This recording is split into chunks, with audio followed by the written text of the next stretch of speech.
I'm David from Levika Photography, and today we need a tripod because I've got a Nikon D700 here with a 400mm f6.3 lens, and I can shoot it handheld, but it takes probably 1 out of every 6 I get not shaky at 30th of a second. So let's look at a cheap, inexpensive tripod. Now, it's a great case. Do we know the model of this thing?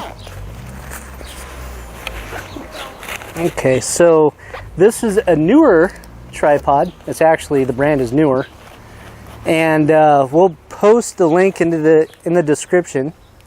The case is actually really nice, really well made. Comes with a shoulder strap. Did it come with the velvet bag?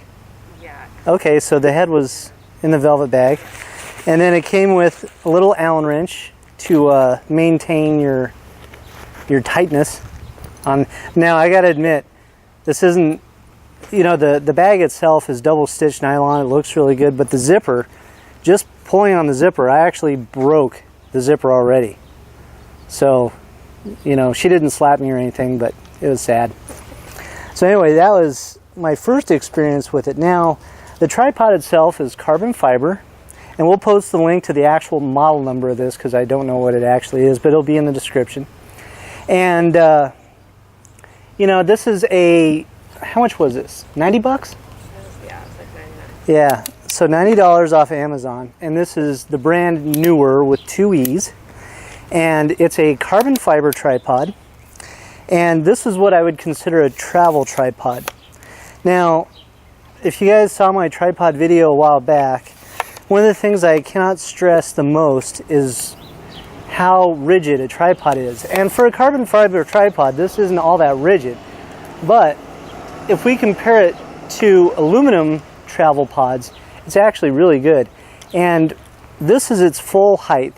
So this neck unscrews and comes down and locks down. On the bottom here we have a spring, so you can hang your bag off of it to get ultimate stability. And the legs obviously lock out in various positions, so that's a good thing. Not only that, but they fold all the way over. And then the feet, they flip it over here so you can see the feet. Now we've got this screwed down, but this is pretty standard on almost all tripods. That you have your metal spike and then your rubber feet that roll up above that. And your metal spike's good for shooting in like grass, stuff like that, where you don't want it sliding around, but you need the rubber feet in areas where it will slide. So like right out here. Now this actually came with a ball head. I'm not sure how much this head weight will take, but let's try it with our setup because we have no idea here. So this has a tripod mount in the middle of the lens. And you know what, just to be on the safe side, let's try it back here just to see what it's going to do. And this is a good way to test a tripod, to really kind of put it out there to see what it can tolerate. Alright, so let's go ahead and throw this on here. Now, just looking at the head, I imagine it's only rated for about maybe 4 or 5 pounds. It has a couple of different areas where this locks down. So on here, let me pull this around this way. You actually have markers. So, you know, you can pan. For those of you that like to do panning stitch shots, it looks like it goes about every 5 degrees. So that's kind of cool. The actual stability goes. On the top, it's really good. The legs themselves, because they're carbon fiber, they have a little bit of flex to them. But your main concern is going to be up here, right at the head, and what that's going to do. And just by setting this up right here, yeah, works. It's not bad. But realistically, I mean, I would never put a telephoto lens on this type of a tripod like that. That's just a terrible thing to do. That's why they have mounts in the middle of the head.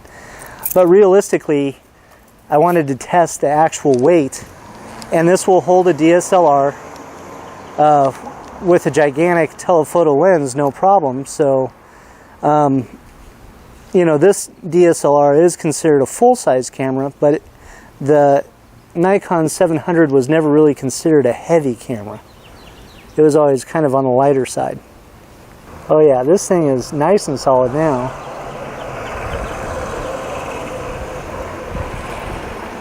Just lock the head down here. Yeah, I mean, it seems to be a really good tripod. For this kind of setup, you know, this is what I would consider a travel setup. I wouldn't use this in the studio. If you were a birder, somebody that likes to go shoot birds all the time, you might want to look for something slightly stiffer. But if you're a landscape photographer using wide lenses all the time, yeah, I think this would actually be a very good solution. It is really light. I mean, really light.